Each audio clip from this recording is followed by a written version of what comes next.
Hi, Dana. Welcome. Hi, Sinam. Thanks for hosting me. What considerations are needed for shipping sector to decarbonize? Thanks for that question. So, of course, when we think about decarbonizing the shipping sector, the first thing that comes to mind is regulation. Of course, regulation and policy are key to decarbonize the sector, but there's actually opportunities outside of the remit of policymakers and regulation that should be considered. For example, finance.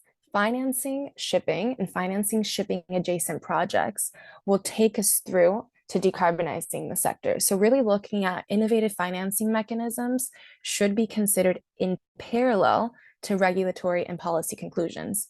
I would say at a high level, we should be considering two main aspects in terms of financing decarbonization solutions. One of them is alternative fuels production, and the other one is retrofits and energy saving solutions.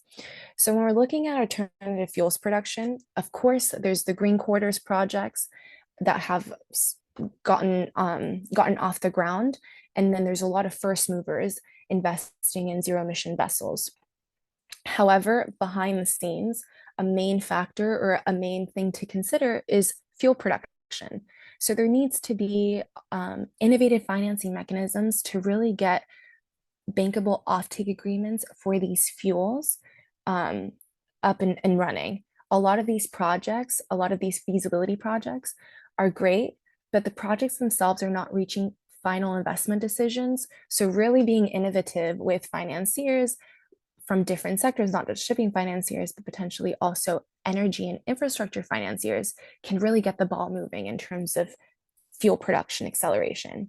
Now, when we're looking at retrofits and energy saving technologies, financing for these is not something new, it's not innovative.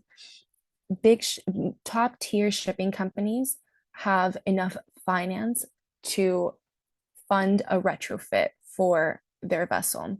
The issue lies on small and medium sized companies looking at these opportunities, these low hanging decarbonization solutions, because one, they not always have access to finance, as in it's not appetizing for investors to lend for these small to medium sized companies, either because of their credit worthiness or their low balance sheets.